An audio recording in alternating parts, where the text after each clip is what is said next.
Chapter, scramble into descending zone.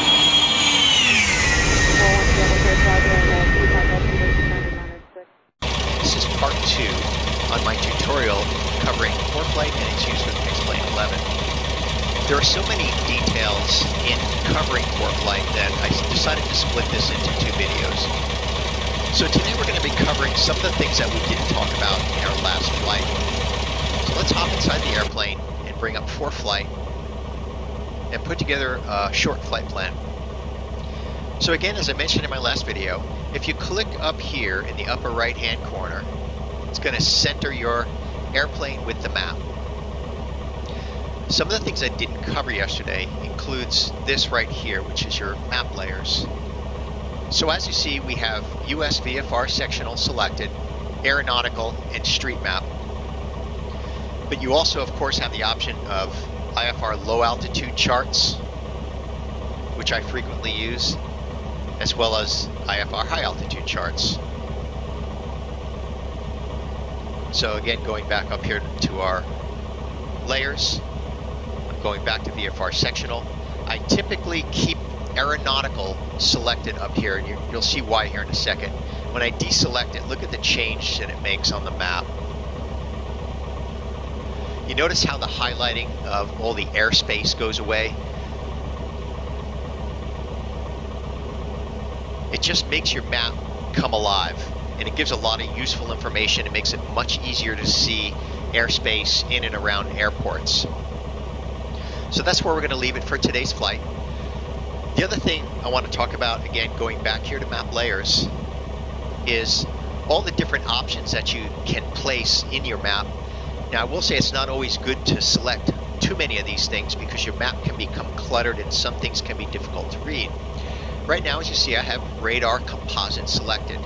In our immediate vicinity, though, I don't see any weather activity, but let's go ahead and zoom out. Okay, so if we go over here, this is actually all the way up in Canada. Nonetheless, we'll go ahead and show for demonstration purposes that there is precipitation, light, medium, and heavy occurring in that area, but nothing in our immediate vicinity. So again, clicking here to recenter our map with our location, and continuing on with map layers. Enhance satellite. So right now you can see this thin cloud layer over our area right now. It's marginal VFR. We're going to fly today at 2,000 and see if we can stay below the cloud layer. If that's not possible, we'll change visibility to VFR in flight. So I'm going to, again, deselect that because it can clutter up your map. So I'm going to deselect Enhance Satellite. I'll reselect Radar Composite, and I'll show some of the things that we have selected here. So I have traffic alerts, so that would be a proximity alert for air traffic. Temporary flight restrictions, I've also got selected.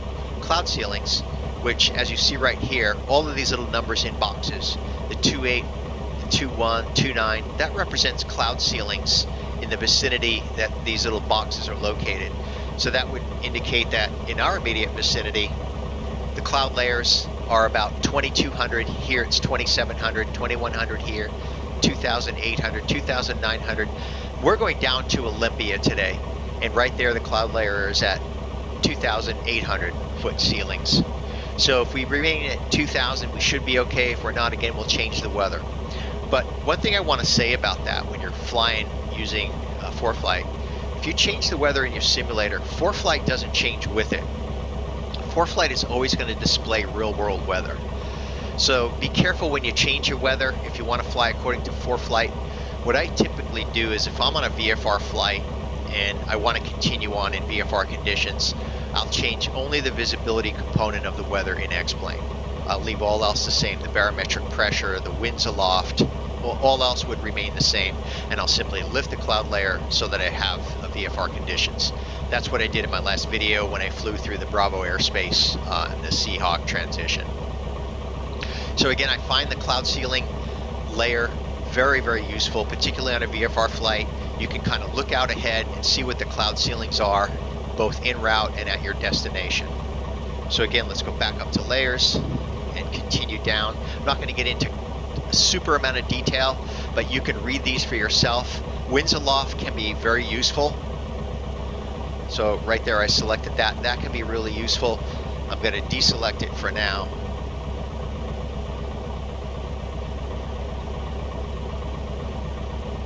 Some of these options, once you select it and change to a different option, it automatically deselects the option you have selected. So keep that in mind too. It won't necessarily allow you to select every single one of these layers. All right, so that's all. I'm just basically scratching the surface with that. That's your layers. The information here speaks for itself. Some of it I find very, very useful. All right, so let's make that go away and let's put together a flight plan. So the first thing I'm going to do is select the airport I'm at. So I'm just clicking on that with my finger, and I'm going to add it to the route. I just selected add it to the route. Now let's pick our destination. So I'm zooming out, coming down here to KOLM, which is Olympia. Again, I'm tapping my finger on that, and I'm going to select add to route up here. So that's in our route. Now that we have a route, and I bring up the AHRS up here, now it's going to have the CDI is going to come alive. The course deviation indicator is showing us what magnetic direction we would have to fly to get to that destination, and what our deviation is from that magnetic heading on our leg. The other thing is, now when I click on profile, it's going to show this is our cruise altitude at 2,000 feet. This is all of the terrain that's going to be below us on our entire flight. So I'm going back to edit. And there's our edit mode, and then I'm going to take AHRS and make that go away for now. All right, so very simple flight plan. Now, the other thing I want to cover is our settings right here. So that's map layers, and right here is settings. So I'm selecting settings, and this gives you all the options that you can choose for your map display. So going down, terrain, labels, roads, airports, airspace, airways, air route traffic control centers. I have high distance traffic selected because I found that when I fly in the rotor plane and I have my ADS-B activated, the map can get over cluttered with air traffic that's not relevant to my flight. So high distance traffic, I find that's a little bit more useful for me. Extended center lines is a really cool feature.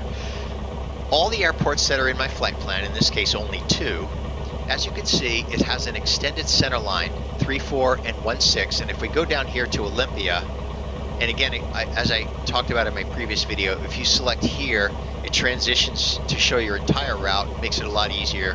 And then we'll go back here, and you see the runway extended center lines for Olympia Airport, 1735, 0826. This makes it super convenient when you're flying into an unfamiliar airport in particular. So that's your extended runway center lines. Going back to settings. So we talked a little bit about breadcrumbs. I have that selected, so it's going to track our flight and leave a green line everywhere we fly. Track log, record. So every time we fly, it's going to record us on a track log, so we can go back, review it in 3D, enter it into our logbook. We have lots of options. And right here, it shows X-plane connected. And we already knew that because we see our position on the airport. All right. So those are some of the things we're going to cover. Distance to Olympia is going to be 35 nautical miles. So we're going to fly direct there. It won't take very long. We are going to be communicating on Pilot Edge today. This is a non-towered airport, so we're going to go ahead and make our calls to traffic at this airport, and then we're going to get our clearance into the class Delta down here at Olympia when we're about 10 miles out. All right, so again, touching my finger on Auburn Airport, CTAC frequency is 122.8, 1228 is tuned into our COM1 radio. And going down here to Olympia, touching my finger on the airport, the important frequencies we're going to need is 135.725. I'm going to put that in my COM2 radio.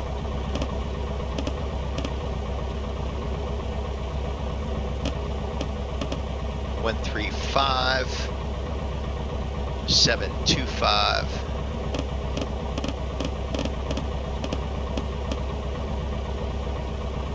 And make that active. So the ASOS will come in once we get within range. Okay, 135725, confirming 135725 is set.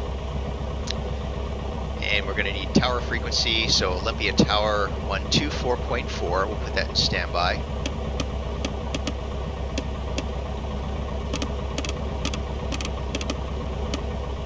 One, 244 is set. Okay, so we're good there.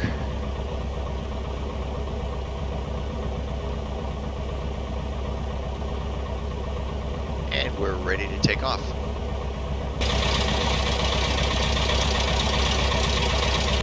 Auburn traffic, Cherokee 7428 Romeo, taking off runway 16, southwest departure, Auburn traffic. And we're clear on final.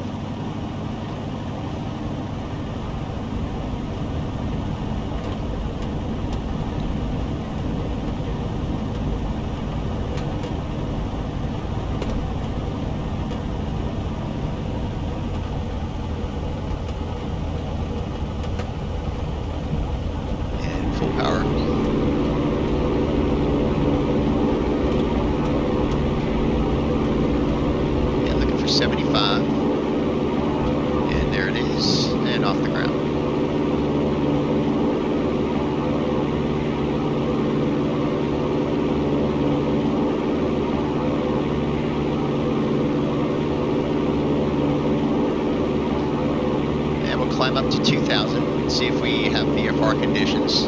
If so, we'll stay at 2,000 and we won't make any changes to the weather.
Looks like it's going to work for us.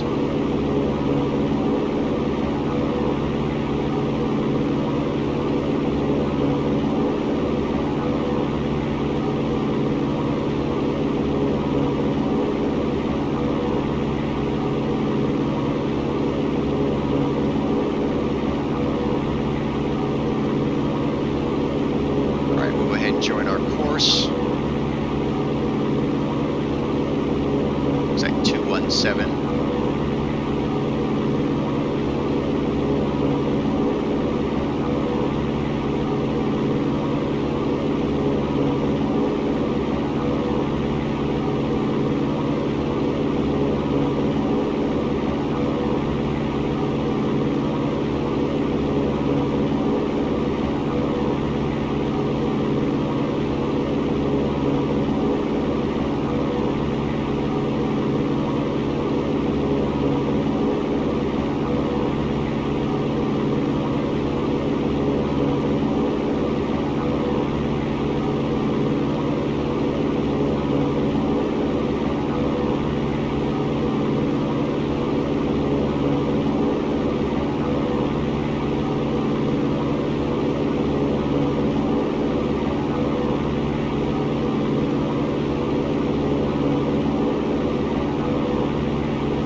Okay, so let's go ahead and bring up AHRS. I'm going to make the flight plan go away. And again, AHRS this select is right there. So that's going to give my course deviation indicator on a direct course to Olympia. So as I said earlier, it's giving us GPS altitude showing 2,080 feet. Our ground speed in knots, 101. The magnetic heading, and then our bearing to next, which in this case again is 217 degrees, and then attitude indicator. I'm going to deliberately maneuver the airplane so you can see the attitude indicator there. And as long as in a real world airplane you have an ADS-B receiver, that attitude indicator will work. The other thing, as I said earlier, is all the terrain below us that's shown in green means we're at a safe altitude for obstacle clearance. Way off here in the distance, you can see some highlighted in yellow and red, and that would be an indication that those would pose a threat if you were flying in that vicinity. So I'm going to make AHRS go away for now, bring our flight plan back up, and now I'm going to select profile right here. So if you look at profile, it shows us we're okay now as long as we fly on our present heading at our present altitude all the way out to about 35 nautical miles, and then it tells us you're going to get really close to terrain at your present heading and altitude out at 35 nautical miles. So I'll make that go away for now, and we'll bring AHRS back up. So right here, our course deviation indicator is telling us, hey, we're right of course. This is telling us our bearing to Olympia Airport. We're well right of course, because I've been fiddling around demonstrating things. So I'm going to fly left of our track to the Olympia Airport and bring that CDI back in center. So right now we're 28 nautical miles. Again, we'll make our radio call within 10 nautical miles.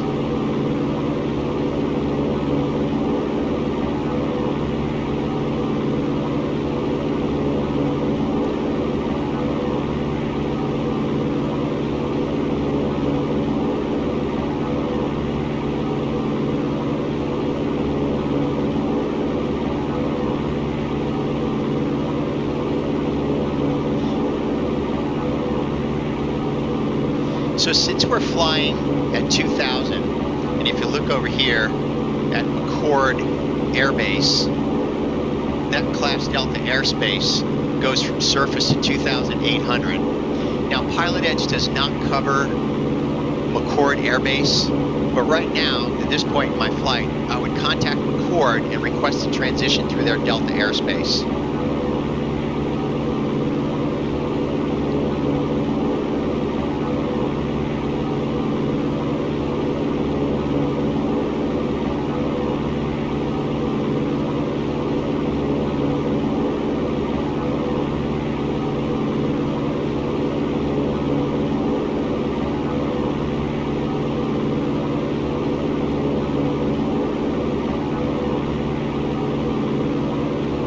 Right, 26 to go to Olympia.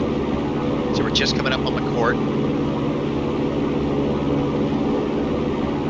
So I would call McCord Tower, Cherokee 7428 Romeo is type Piper Cherokee, 5 miles northeast. Request transition at 2,000. Request transition Delta airspace. And then they would, I've done it before in real world, and they have no problem giving you clearance to transition their airspace.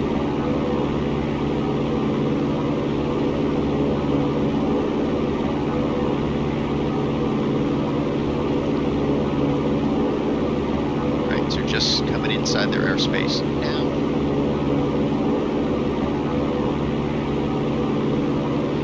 So like I said, I could fly above it, but I think if we got up to 2,800, we'd be in IFR conditions.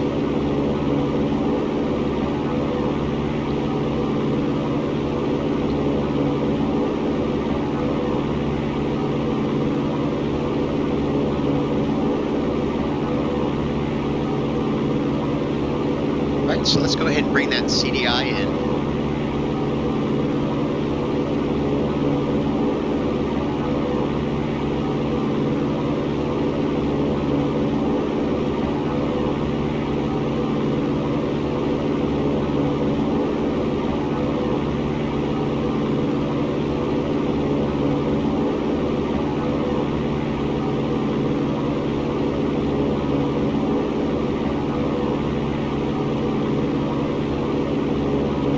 So another thing I do here is I'm going to move my map down this way and touch my finger on the map, and looking at the selecting all right here, this all option gives you waypoints, VORs, airports, all the various things that you might want to tune to. And as we can see, the Olympia VOR is 113.4. So we're going to go ahead and tune. Looks like I already had it tuned in there. 113.4 is right there.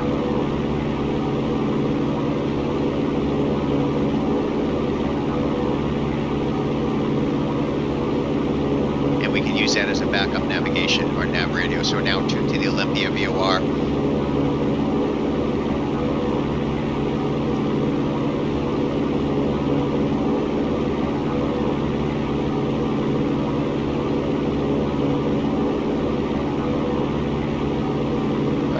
On our course.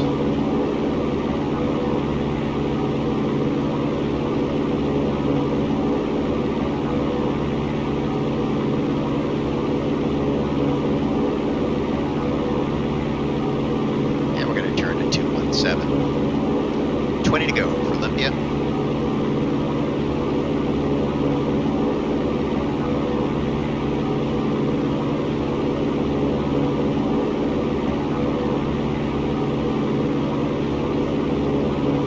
Destination ATIS is 135.725. 135.725 is tuned. And that's a great reminder too. That's another thing ForeFlight will do, remind you of the ATIS frequency at your destination airport.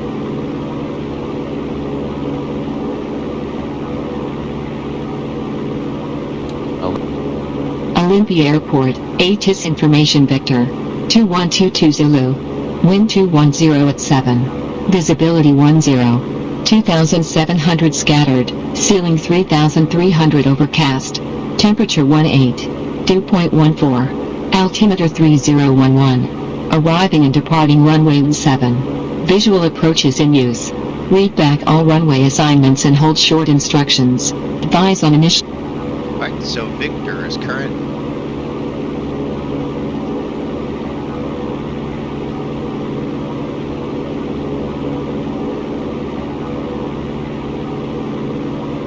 So it's telling us tap to hide. We've already acknowledged it. We've already listened to it, so we're good to go.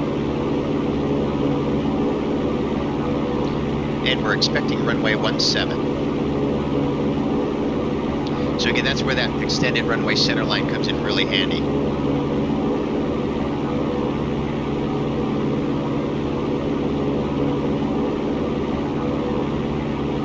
So we're expecting a 5-knot headwind on landing.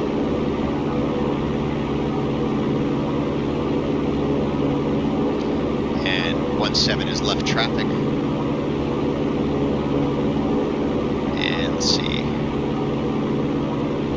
Pattern altitude is 1,200.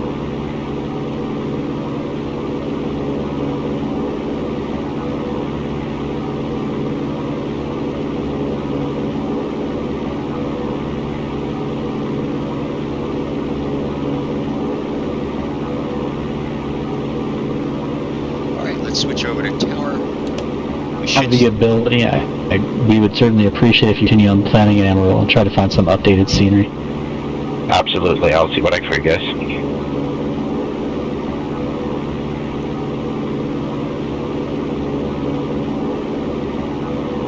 Fly ground, Delta 1241 with whiskey, spot 5, ready taxi. Till 1241, City Round, runway 348, taxi via hotel.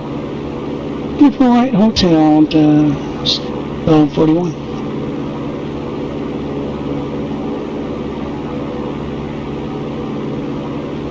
And on Amarillo ground, south 244, we're also ready to taxi. South 244, just confirm information, Tango on board. See what Olympia affirmative, Tango's on board. South 244, 1216. altimeter 2990. I'm going to put that in standby. It'll be runway 22, taxi via Papa. 22 via Papa, Southwest 244. 126 in standby.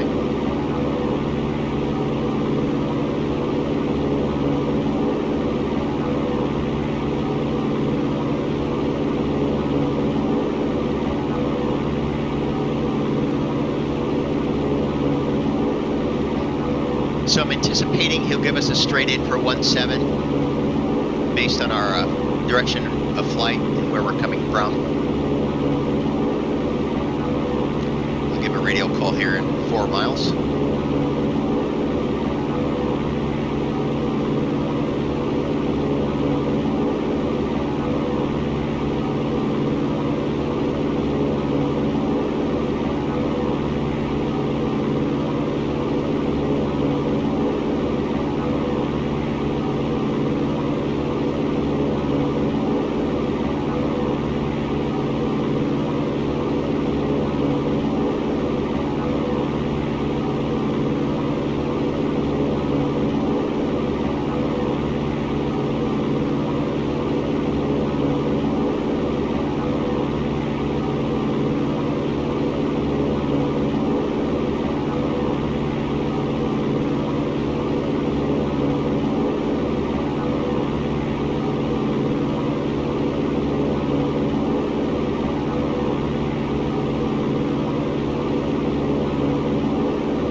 On the ground, radio check.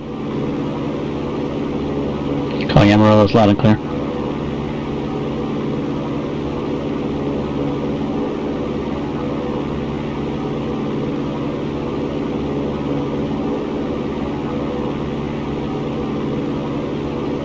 If there's an aircraft trying to reach Albuquerque, it's all static.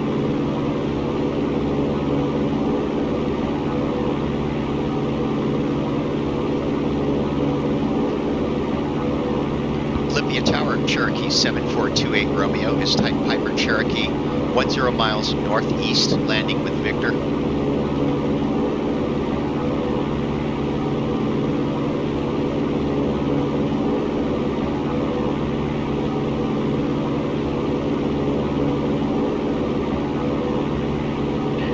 Cherokee 7428 Romeo, Olympia Tower, thanks for Victor, base runway 17.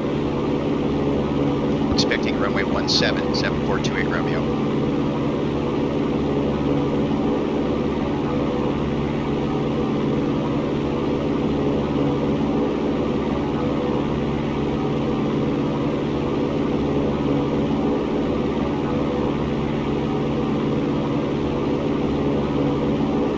Amarillo clearance, Vision Jet 806 Delta Mike, IFR to Colorado Springs.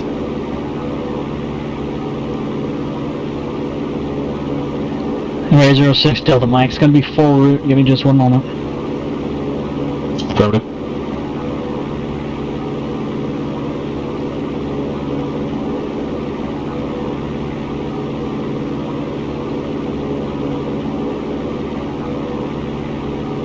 Ray 06 Delta Mike, Amarillo clearance, clear the Colorado Springs Airport. Radar vectors Panhandle VOR, Papa November Hotel. J17. Toby VOR, Tango Bravo Echo. D Berry 3, arrival. Climb and maintain 17,000, expect flight level 230 within 10 minutes. Departure frequency 119.5, squawk 6065. Vision Jet 806 Delta Mike is cleared to Colorado Springs via radar vectors, then the Panhandle, that is Papa November Victor, then the J17, then the Toby VOR, then D Berry 3 arrival, 17,000, then expect flight level 230, 10 minutes of departure, frequency 119.5, squawk 6065. Number 6 Delta Mike, Panhandle VOR is Papa November Hotel, and the rest of your back is correct. Sorry about that, Papa November Hotel, 6 Delta Mike. Amarillo Tower, Southwest 244, ready to go 22. South 244 Amarillo Tower, wind 210 at 18, gust 23, fly runway heading runway 22, clear for takeoff. Parking on. Mixture Runway set to full heading, range. and 22 is clear for takeoff, Southwest 244. Pre-landing checks complete.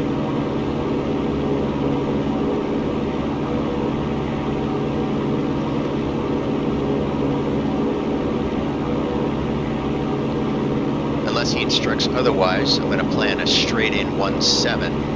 So I'm going to turn right here a little bit. And we're just outside of his airspace.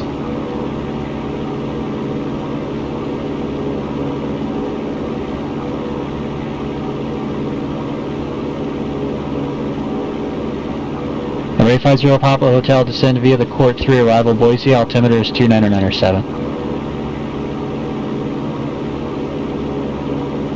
The horrors go away for now. Center us on the map. Number 0 Papa Hotel, Boise, landing west.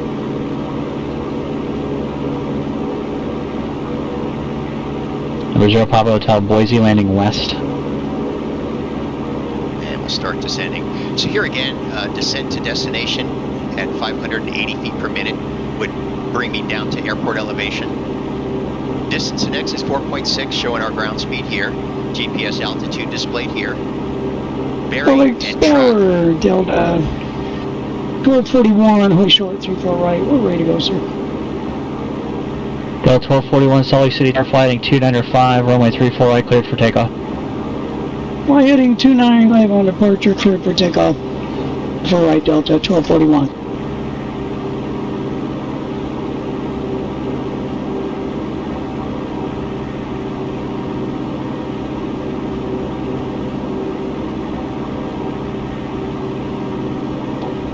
Somebody's checking in with Albuquerque, it's all static.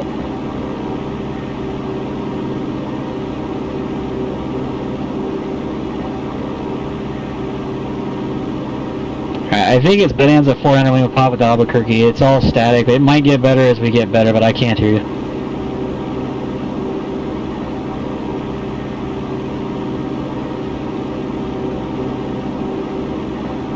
Okay, sorry, I was unreadable.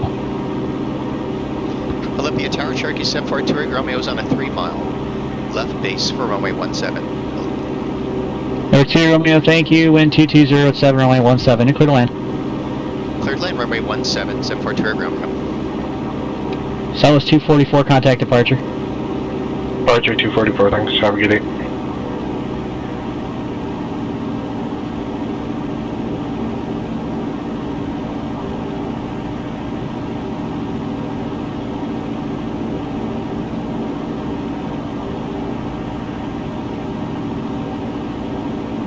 Mile final runway 17.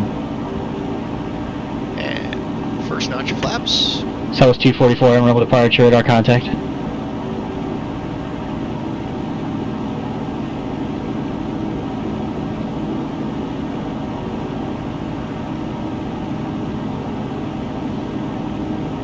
Southwest 244, turn left heading 090. 500. And second notch of flaps.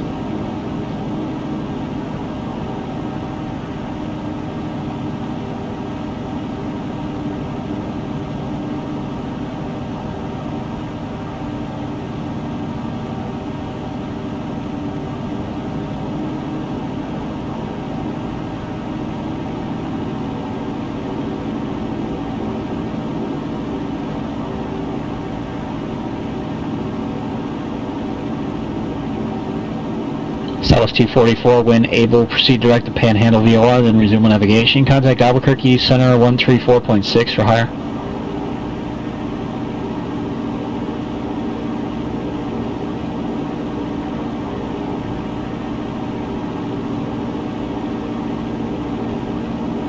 And final notch of flaps.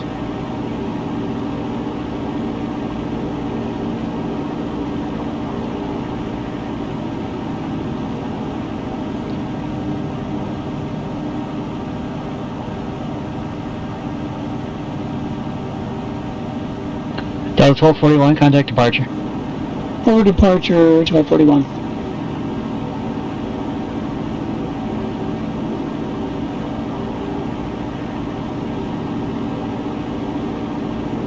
Till 1241 Salt Lake City departure, radar contact.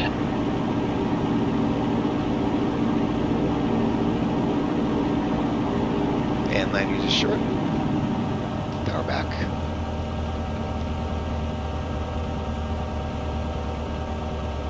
And just keep that nose off, keep that nose off. Cherokee 2A Romeo, if you make it left turn, runway 26, back taxi 26 left Foxtrot, straight into the this frequency. Back taxi 26 left. Approaching Foxtrot, runway and remain this frequency 08, 26. marking. 2 Romeo. Runway 08, 3,100 San Francisco feet remaining. clearance, United 515 to LA with uniform. Approaching At runway 515 San 08. Francisco clearance, good afternoon. Are you unable one left for departure today? We can take United 515. So we're going to turn left here at Foxtrot. South 244, Altitude Center, climb and maintain flight level 360. And flaps retracted, carpet off.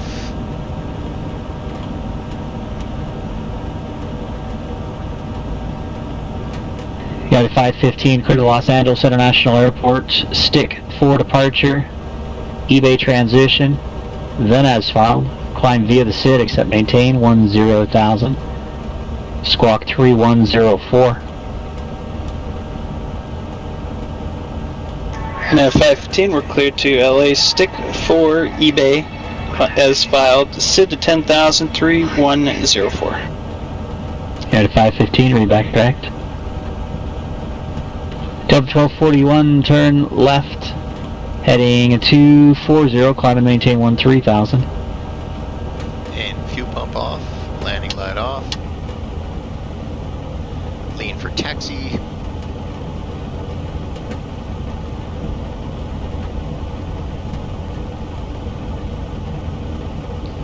So this is my first time landing at Olympia. I took off from Olympia one time.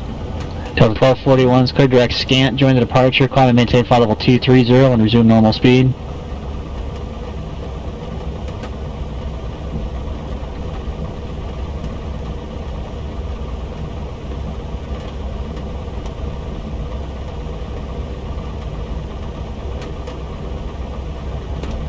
And we'll park.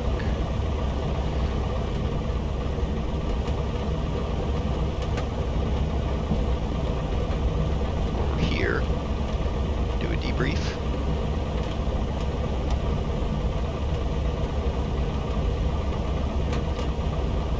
Looks like those airplanes are all parked on the grass.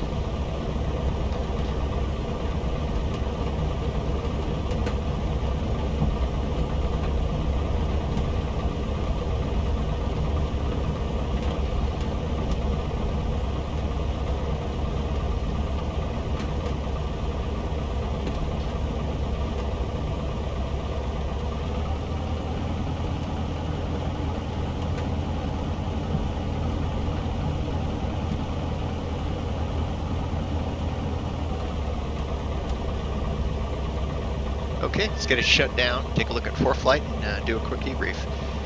So all power's off, radios, transponder, avionics, master. All lights off.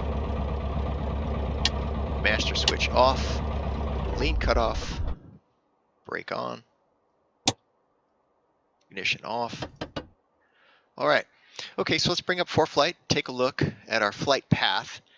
Now, I started to say that I have never flown into Olympia, so I found it very useful to have ForeFlight because what he did was, so we landed runway 17. He instructed us to back taxi on runway 26 and then to Foxtrot. If I didn't have ForeFlight, and I'm already, as I said, unfamiliar with the airport, I would have had to fumble around for an airport diagram to figure out, how to get that done. And so ForeFlight really came into its own right there. So here's our flight path. So we flew 2,000. We never had to change the weather because we maintained, we were below the cloud layer by at least 500, if not more, throughout our entire flight.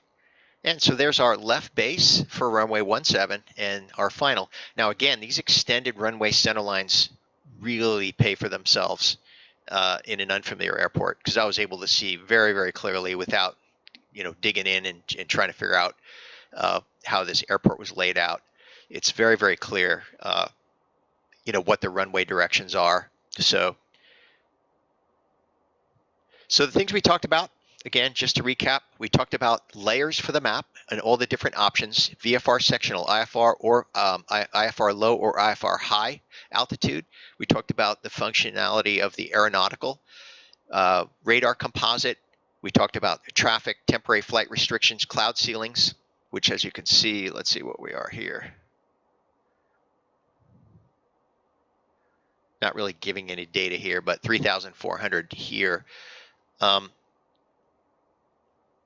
We talked about the settings, which are right here. Some of the stuff we talked about in the last video included the breadcrumbs. We talked about the track log, glide advisor in the last video, distance rings. That's one thing I didn't cover. So when you select distance rings, and this is user selectable in terms of how far you want those distance rings to be displayed from your airplane. The way I have it set up right now is 5, 10, and 25, I believe. So let's see. So we have a 5, a 10. Let's see if there's a 25. No, it looks like just 5 and 10. Yeah, so those distance rings follow your airplane, and that comes in pretty handy because I give radio calls when I'm 10 miles out from any airport, and then again at 5, and then typically again if it's an untowered airport, I'll make another radio call at 1 mile on final. So those distance rings come in really handy. See if I missed anything else in settings. Now it looks like about it. We also talked about this display down here, the user selectable display windows. Depends on what information is the most important to you. I have distance to next waypoint, ground speed in knots, GPS altitude, my track and bearing to next, and then descent to destination comes in really handy. We talked about the AHARS, which again is up here, which gives you your GPS altitude, your heading, your course deviation indicator, ground speed in knots, and attitude indicator. We talked about, let's make AHARS go away for now. We talked about the profile view and how it shows the terrain below you. It shows your cruise altitude and what obstacles are going to occur during your flight path. We've already talked about this edit mode and how to add or maneuver or remove waypoints in that section. We talked about the flight plan here, and the one thing I want to just briefly touch on before we close out is the briefing. So we sent that simple flight plan, which is Sierra 50 to Kilo Oscar Lima Mike. And the one thing I wanted to talk about is, so if I select briefing, it's going to brief me on every aspect of the flight from my departure to destination airports, all the salient information that I'm going to need to know. So let's let it retrieve the briefing, and I'm just going to page through it fairly quickly because it would take too long to spend a lot of time on each item because there's quite a bit here. So everything you would need to know, again, between departure and destination airports. This is a AirMet synopsis, surface analysis chart, meteorological airman reports, cloud coverage, that's winds aloft, terminal area forecasts, departure NOTAMs, en route navigation NOTAMs. I'm just scrolling through all of these. So you can see that it is a very comprehensive briefing on your entire flight path. And then it's return to beginning. So I'll do and go back and back to maps. So there we are. Thanks for tuning in, and I hope to see you again next time.